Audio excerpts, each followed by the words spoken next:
Assalamualaikum warahmatullahi wabarakatuh. Nama saya Zainal Kamal Habibi bin Kamaruzaman daripada DSI 2A. Hari ini saya nak membentangkan tentang pengenalan arak dan kesan-kesan minum arak. Yang pertama ialah pengenalan arak. Arak ialah minuman yang memabukkan. Dalam bahasa Arab, arak dikenali sebagai khamar. Perkataan khamar itu berasal daripada kata khamara, artinya menutupi. Sesiapa yang meminum arak, kebiasaannya arak boleh melambatkan tindak balas fizikal dan mental peminumnya dan boleh menyebabkan kesan-kesan memudaratkan diri.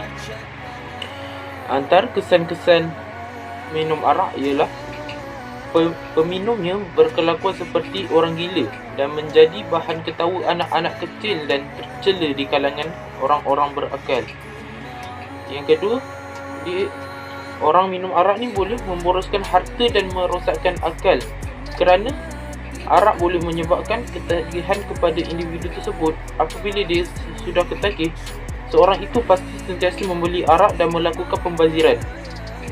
Yang ketiga ialah menyebabkan permusuhan dengan kawan-kawan, kerana orang yang minum arak dia tidak dapat memberi perhatian dan tumpuan kepada anak-anak dan rakan-rakan sehingga mengabaikan kebajikan dan pendidikan mereka.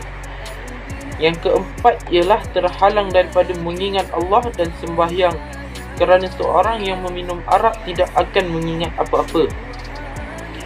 Yang terakhir ialah arak boleh menyebabkan runtuhnya sistem rumah tangga, kerana sebab arak boleh terdorong melakukan zina, kerana dalam keadaan mabuk peminum mungkin dapat menceraikan isterinya tanpa disedari. Sekian, terima kasih. Assalamualaikum warahmatullahi wabarakatuh. Nama saya Muhammad Harith bin Johari dari kelas DSI 2A. Dan hari ini saya akan bentangkan tentang tajuk sebab-sebab pengharaman arak. Semua minuman yang memabukkan, merosakkan akan menyebabkan manusia kehilangan banyak faedah dan kelebihannya. Hal ini mengakibatkan jiwa mereka menjadi lemah, dikuasai oleh hawa nafsu, timbul rasa benci dan persengketaan di kalangan dalam orang Islam sehingga putus hubungan antara persaudaraan. Antara dalil pengharaman, saya bagi dalil ini berdasarkan hadis Nabi daripada Nabi Muhammad SAW. Kullu syarab ashkara fahuwa haram. Maksudnya, semua yang memabukkan adalah haram. Riwayat Bukhari dan Muslim. Yang kedua adalah hukuman minum arak ada dua. Hukuman minum arak. Hukuman ni terbagi pada dua. Yang pertama di dunia. Hukuman yang pertama iaitu hukuman di dunia. Hukuman dari sudut perundingan dilaksanakan di dunia, iaitu hukum hudud. Ataupun mengikut seksyen mahkamah, iaitu seksyen 25 minuman yang memabukkan. Ada dua. Yang pertama, sesiapa yang minum arak atau sebarang minuman yang memabukkan tidak boleh dikenakan hukuman had mengikut hukum syarak adalah bersalah atau satu kesalahan dan boleh apabila disabitkan dikenakan hukuman denda tidak melebihi RM5,000 atau penjara selama tidak melebihi 3 tahun atau kedua-duanya. Yang kedua adalah sesiapa yang membuat, menjual, mempamerkan atau menyimpan atau membeli apa-apa atau meminum benda-benda yang memabukkan adalah bersalah atau sesuatu kesalahan dan boleh disabitkan dikenakan denda. Hukuman denda tidak melebihi RM3,000 atau penjara selama tidak melebihi 2 tahun atau kedua-duanya sekali. Dan hukuman yang kedua iaitu hukuman di akhirat, yang mana dalam poster saya tulis hukuman yang kedua, hukuman dari sudut agama yang dilaksanakan pada hari kiamat ataupun di akhirat nanti. Berdasarkan apa siksaan kita kena, apa balasan yang kita kena kalau kita minum arak. Berdasarkan hadis Nabi Muhammad SAW yang bermaksud sesungguhnya Allah menjanjikan azab kepada peminum arak dengan minuman lumpur kebinasaan. Para sahabat bertanya, wahai Rasulullah, apakah lumpur kebinasaan itu? Baginda SAW menjawab, peluh penghuni neraka atau perahan ahli neraka. Itu saja daripada saya. Sekian, terima kasih. Bismillahirrahmanirrahim. Assalamualaikum warahmatullahi wabarakatuh. Nama saya Afiq Ikmal bin Abdul Rahman dari kelas DSI 2A.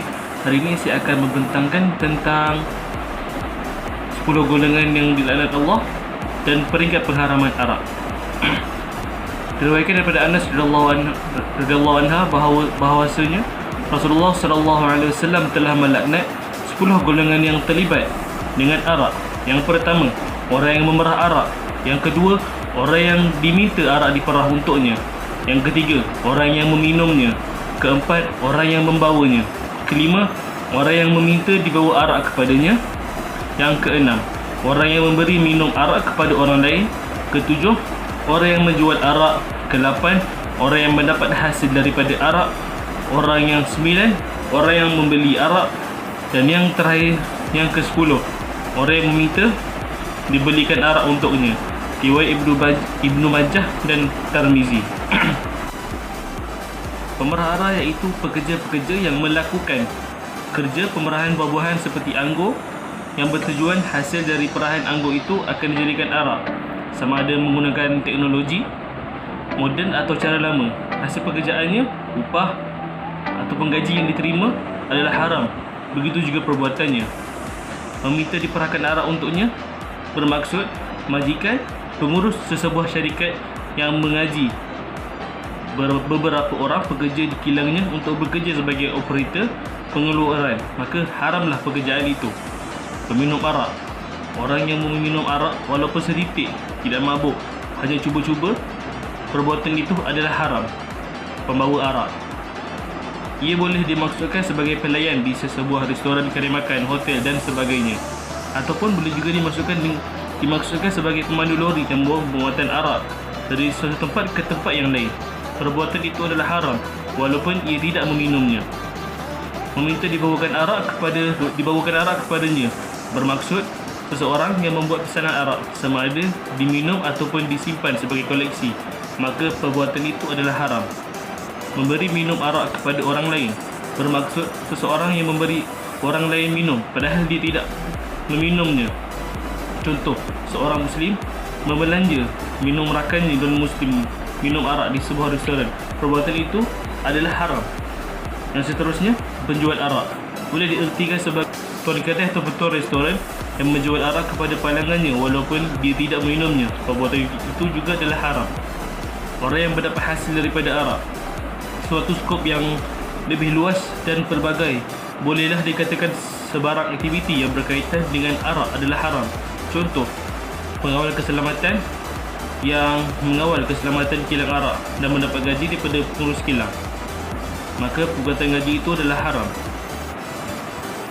Orang yang membeli arak bermaksud orang yang membeli arak sama ada untuk diminum atau tidak, maka perbuatan itu pun haram. Orang yang meminta dibagikan arak untuknya bermaksud seseorang yang meminta seorang yang lain membelikan arak untuknya kerana sebab yang tertentu, itu adalah haram. Okey, dan seterusnya sejarah pengharaman arak, iaitu ada 3 peringkat. Peringkat pertama, penjelasan baik dan penjelasan buruk tentang arak.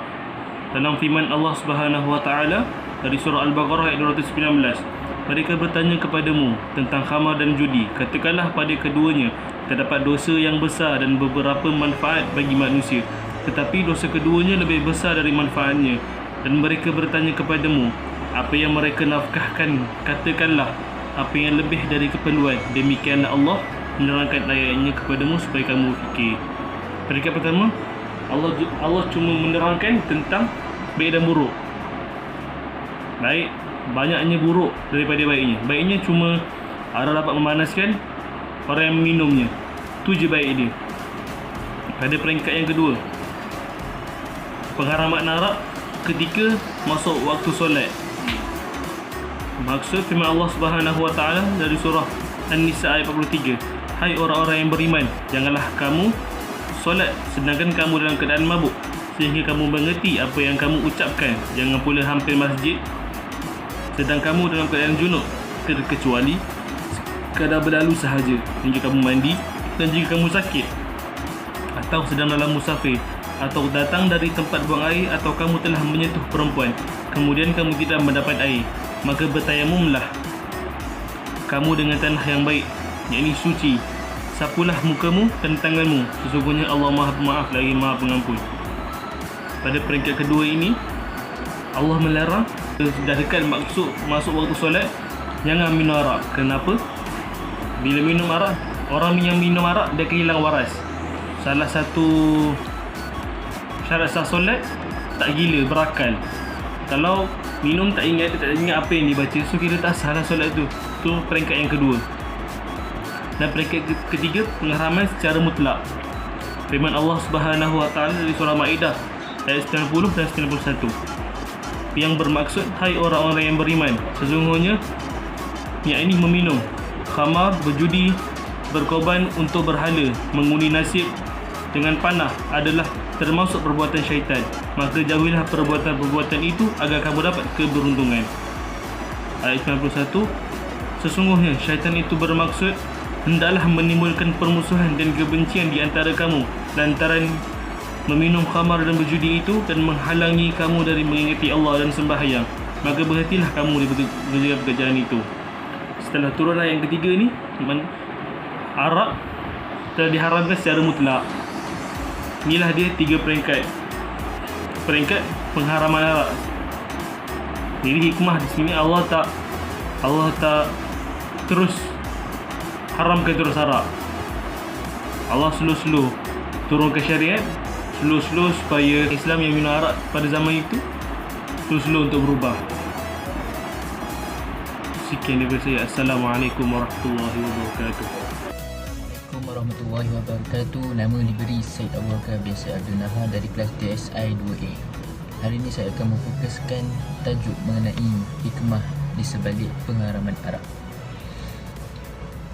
Allah Subhanahu Wa Taala berfirman yang bermaksud, wahai orang-orang yang beriman, bahawa sesungguhnya arak, judi, pemujaan berhala dan mengundi nasib dengan batang-batang anak panah, semuanya itu adalah kotor dari perbuatan syaitan. Oleh itu hendaklah kamu menjauhinya supaya kamu akan berjaya. Okay, kita sedia maklum bahawa arak adalah minuman yang diharamkan dalam agama Islam. Ada sebab mengapa Allah mengharamkannya. Larangan dalam Islam bukan bermaksud untuk mengongkong, tetapi untuk menjaga apa? Menjaga diri kita daripada terjerumus dalam kebinasaan dan kerosakan. Di sini saya senaraikan beberapa hikmah yang saya boleh berikan. Yang pertama adalah menjaga agama. Rasulullah SAW pernah bersabda yang bermaksud, tidak berzina seorang penzina ketika dia berzina di dalam keadaan beriman. Tidak meminum arak oleh seorang ketika meminumnya dia dalam yang keadaan beriman. Dan tidak mencuri seorang pencuri ketika dia mencuri berada dalam keadaan yang beriman. Hadis riwayat Bukhari dan Muslim. Saya percaya bahawa semua agama melarang sama sekali mereka untuk mendekati arak tersebut. Dan orang yang beriman dan patuh pada suruhan agama, dia juga tidak akan sama sekali mencuba mendekati, bahkan meminum arak. Selain itu, yang kedua, menjaga kesihatan tubuh badan. Firman Allah Subhanahu Wa Taala yang bermaksud, dan kami tetap memberi kemudahan kepadamu untuk melaksanakan segala perkara. Agama yang mudah diterima oleh akal yang sihat. Surah Al-Alaq ayat 87. Di sini arak boleh menyebabkan kerosakan hati. Penyakit ini lebih banyak menimpa kepada orang ketagih arak berbanding orang lain. Bukan itu saja, ia juga menyebabkan saluran darah tersekat. Dengan itu kita perlulah menjauhi dan tidak perlulah mendekati arak. Dan yang ketiga, menjauhi pembaziran. Meminum arak akan menyebabkan banyak kerugian dan pembaziran. Ketagihan yang melampau akan memberi kesan dari segi kewangan. Maka dengan itu kita tidaklah perlu mendekatinya kerana ia akan memberikan nasib yang malang pada akhir kelak. Yang keempat, menjaga keselamatan diri, keluarga dan negara. kita boleh lihat pada masa sekarang banyak kesan buruk yang akan menimpa keluarga dan masyarakat, khususnya penderitaan isteri dan anak-anak, kes rogol, kes kemalangan yang boleh maut dan sebagainya. Yang kita boleh lihat sekarang inilah macam aksiden di atas jalan raya itu berpunca juga dari segi minum arak. Yang kelima, yang terakhir lah, mengelakkan perkelahian dan pergaduhan. Apabila dalam keadaan tidak waras, akan berlakunya seorang itu mahu berkelahian dan terlibat dalam pergaduhan antara satu sama lain.